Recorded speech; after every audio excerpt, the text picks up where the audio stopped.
Hello my beautiful friends, welcome back to our channel. A big warm welcome if you are new here. My name's Beck, I am a self-doubt coach and medical doctor. I love to coach high-achieving, ambitious women who suffer self-doubt and self-criticism, which is often because of this underlying perfectionism mindset that is so pervasive and ubiquitous these days. Accordingly, today we're continuing our series on shoulds, something that plagues so many women everywhere. Shoulds kill our motivation and deplete our energy. They throw us off our course, our true north in our mission. And they trick the most brilliant and intelligent people under the guise of sounding like the right thing to do. Because if there's one thing that women or people socialized as women believe and have been taught throughout their whole lives, is that it's important to be good and be nice and do the right thing. And that sounds pretty good on the surface, but it's not so good when it means that you're pulled away from the true version of who you are,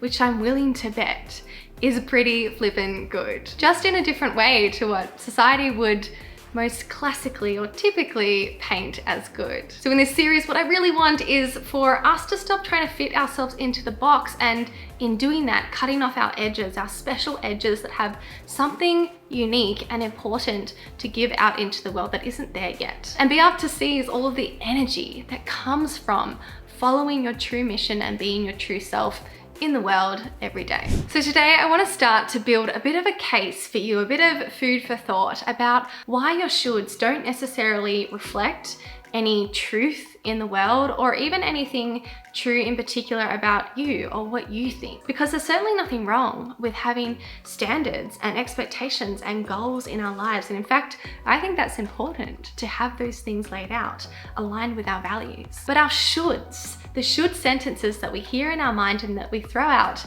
every, I don't know, couple of hours, minutes maybe, these shoulds aren't often aligned with your values. And this is why it's so impactful to go through this work with my clients, because they get to release themselves from the shoulds and stop believing the shoulds in their head and actually create shoulds, if you like, or goals, values, standards in their life that are actually aligned with what they believe. So why do we end up with these shoulds in our minds, in our own minds, that don't actually align with who we are? Well, this is one of the first thought errors or misconceptions that I love to talk about. When my clients first come into their sessions, they are often shocked, surprised, maybe even embarrassed by some of the thoughts that come up during the session. These thoughts, so many of our thoughts, aren't often aligned with their values, what they actually think and believe, or what they want to think and believe. And some of the thoughts just feel so foreign that when they're brought up, they're just quickly thrown out and dismissed without an issue, because they don't align with the person in the most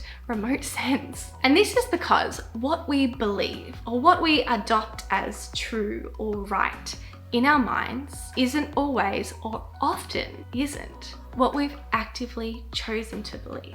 So here's how we like to think about what we believe. If this is a circle of what we believe right now in the world, including those sentences of what we should do, which all have these beliefs behind them of why we should. So of all these things we believe, there's only a small portion of that belief system that we would actually, if those thoughts were brought up, if those beliefs were brought up, we'd say, yeah, I stand by that, I believe that, I would repeat that any day, I would fight for that. And a lot of what we believe, we haven't actively chosen to believe. Instead, I think about this circle of belief as having a really permeable membrane. And through those gaps come the beliefs that we're just given from the world outside of us. They sneak in under the radar without being questioned, and they just enter our belief system, even though we haven't actively chosen to believe that. We haven't fully consented to believing that belief. So if that's our belief system, outside are all these other influences, all these other beliefs that the world offers us. This might come from our cultural background or our cultural environment, mainstream media, our curated social media feeds, our work community, our peers around us, our close community, our loved ones, the way that we were brought up, our schooling, what we were specifically taught in school, and just what your closest friends and loved ones right now think. And of course, we should put in there specifically the people who are presented as authority figures in our life, or for whatever reason we hold up as authority figures experts, gurus in our life. So many of these external ideas sneakily come into our personal belief system. And that's not necessarily a good or bad thing, it's just how it works. But I want you to be aware of this because I want you to be able to actively consent to what you believe, to take on your beliefs purposely. And the only way that we can do that is if we're not afraid to look at what we believe right now, if we're not afraid to sit down with ourselves and have these harder, bigger conversations.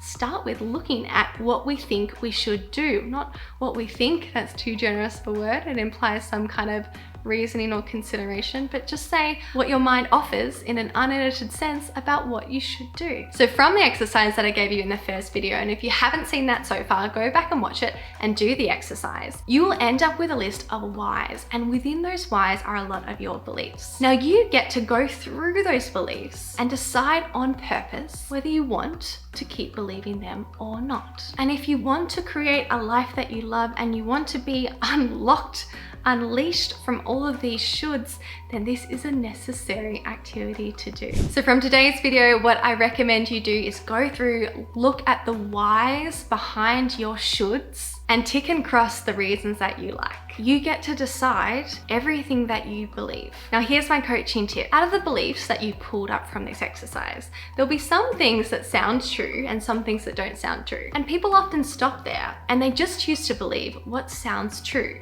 and discard what doesn't sound true. But in coaching, we go so much further than that. In coaching, we know that what sounds true is often extremely flawed. And instead, we decide what we believe based on what is useful to us, what is useful to our mission in life, what is useful based on the life that we want to create. For example, there'll be some things that sound true, like I'm not good enough, to a lot of us. And while that thought might sound true, that's often not a useful thought for us. It often doesn't drive our best work and it doesn't drive us showing up in the way that we want. So that is a thought that sounds true for a lot of people, but isn't useful. So although you might want to discard it, it's often not so easy to simply discard it. This is where a coach and coaching tools can help. On the other hand, there might be an alternative thought that you want to believe because it would be so useful if you believe that. If you believe that and you would feel this way, then you would show up in this amazing way. But it doesn't feel true to you. And this is another important place where we want to decide and create our beliefs on purpose.